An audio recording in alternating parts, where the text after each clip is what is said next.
1971, author William Peter Blatty released one of the most terrifying books of all time, The Exorcist. A mere 2 years later, a film adaptation of the book, directed by William Friedkin, was released and is considered to be one of the scariest movies of all time, even making Bravo's top 5 scariest movies of all time. A lot of people consider both the book and the film to be essential horror classics in both of their respective mediums. So I'll be reviewing those two in a separate video at some point, but what I want to talk about is the Fox television series of the same name. Does it live up to the original movie and the original book, or is it more like Exorcist II?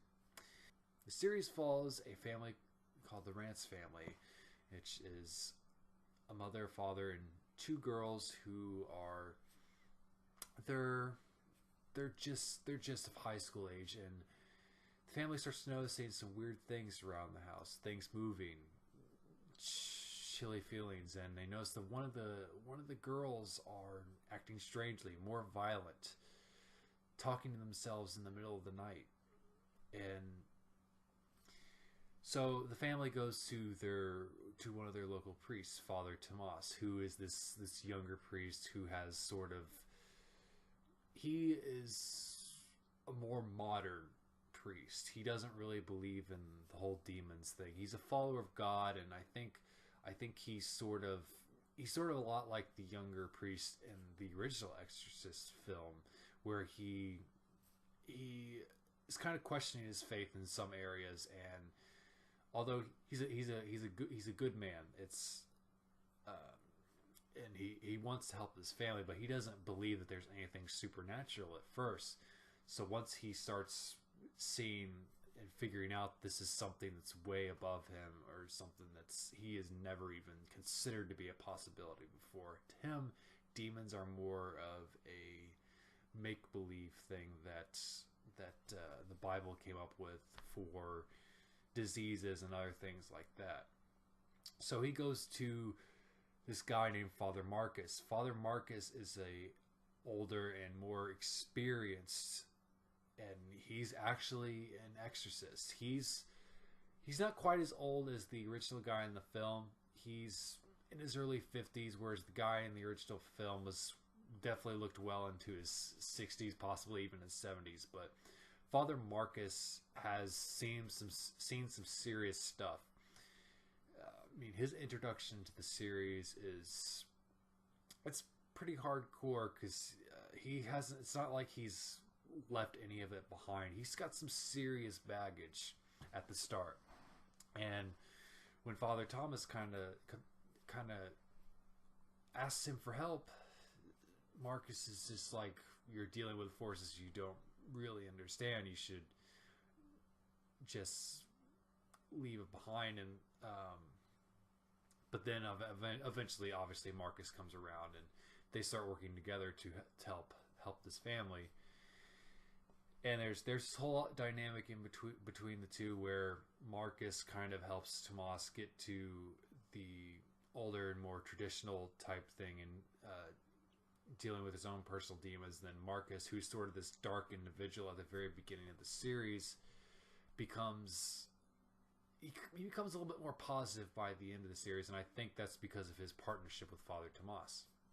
Now, the series starts off, I don't want to say it starts off on a bad foot. It's not one of those first episodes that'll get you hooked on the series. On the first episode, don't get me wrong, the first episode is really, really good. I liked it a lot, but it wasn't the attention grabber that it probably should have been. And I think the series kind of takes a while to grab its footing, in my opinion. It takes a couple episodes. The last 4 or 5 episodes are phenomenal. They're really terrifying. The first 4 or 5 are kind of a slow build up. And in fact, I think the pilot episode is probably the best episode in the first half of the season. But the pilot episode has a lot of callbacks to the original film as far as visuals and some references. There's even like a staircase, and Father Marcus wears a similar fedora and black coat as the original, one of the original exorcists in the original film. So that's kind of, it's kind of neat to see that sort of thing, knowing that it's paying respect and it's not trying to erase it or trying to be better than it. It's just trying to be its own thing.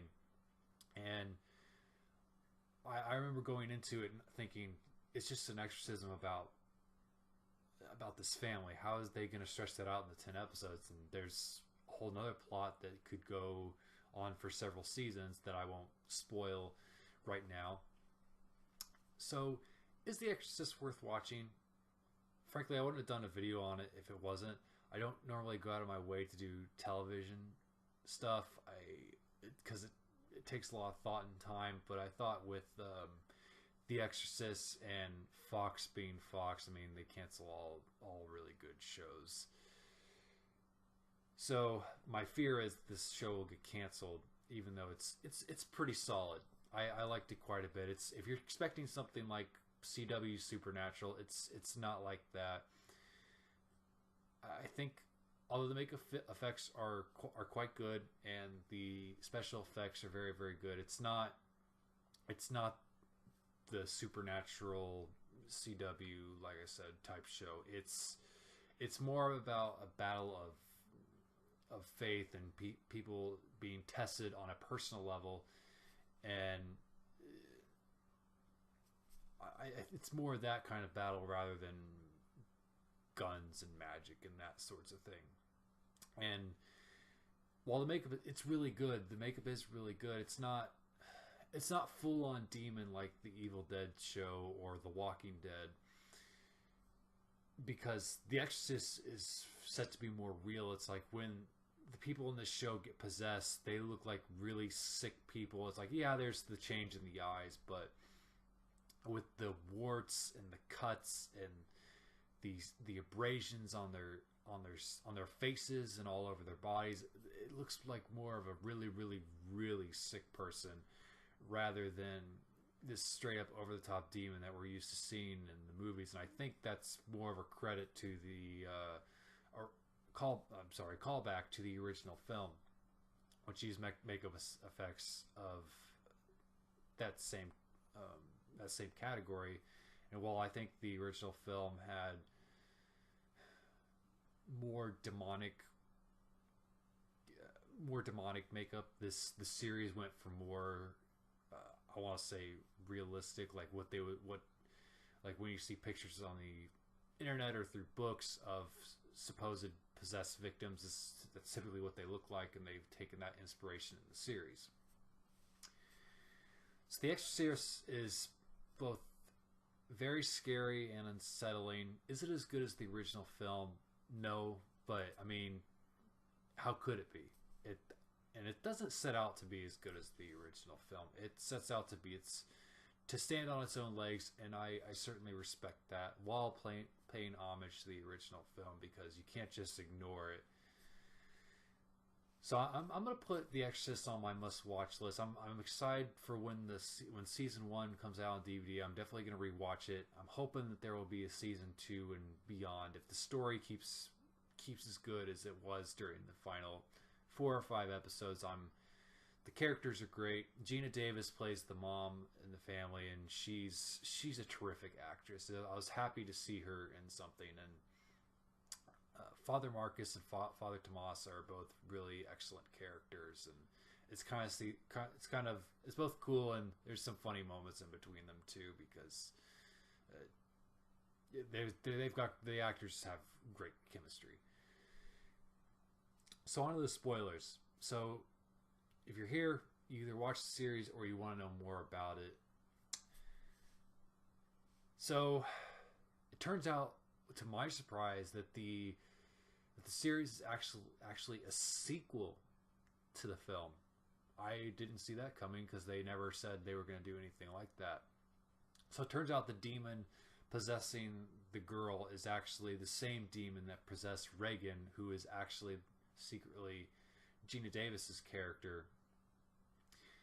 And so she's all grown up. She's had her own family, and this demon is after her yet again, and is possessing one of her children. And during the main exorcist of the girl, the demon ends up leaving the girl and going into Gina Davis's character. And in my opinion, when that started happening, that was when the series took a major leap, and just I was literally on the edge of my seat. It was the last 2 episodes were quite terrifying in my opinion. Gina Davis plays an excellent villain, and even though they kind of use the goofy Pazuzu name, because it was in a well-written and well-acted series and played by a really good actress, it didn't bother me all that much. It just bothered me for a second, but once she started like being this straight up demon, once she started being this straight up demon, and she owned it. It's like I thought during the final moments where the family and Father Tomas sort of goes up against the possessed Reagan, I wasn't sure if Gina Davis was going to make it. I thought the character might get killed off, and I'm kind of glad that the show's first season sort of ends on a positive note, because I mean the characters have been through so much shit in the first 10 episodes already, so it's sort of nice to see everything, to see that their faith in God and faith in each other has sort of paid off, because there's a good bit in the series where both the family and the 2 priests are sort of, their faith is waning, and I mean it's understandable. They're only human, and they're going through this terrible ordeal. But I thought the ending was good, and I thought if this ends up being only a 1-season deal, that makes it a fitting ending, rather than it being like with The Cape or Firefly or Night Stalker, where it didn't get to flesh out its story. It's like the Exorcist TV series, although it's still open for the subplot with the other possessees that are trying to take down the church. It's like they could explore that story more in the future episodes. It's like for season 2, would I like to see the Rance family return? Maybe not in every episode. I think their ordeal should be done. I think maybe they should appear in 1 or 2 episodes, but I don't think the Pazuzu plot should be used anymore. But that's just my opinion. Maybe if they can use it in a good and use it to tell a good story, then go for it.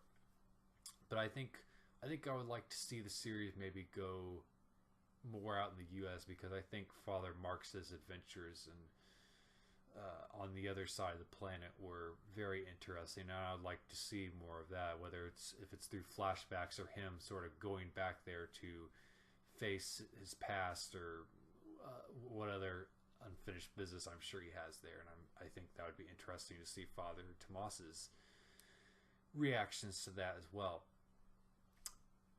Again, the Exorcist TV series is very good. The more I've thought about it, the more I like it. I almost sort of gave up on it between episode 3 and 4, and I'm glad I stuck with it, because the last 4 episodes are very, very good, as I've said multiple times. Please like and subscribe. You can follow me on Twitter. All the links are listed below. If you want to see more, check out my channel. Stay scary.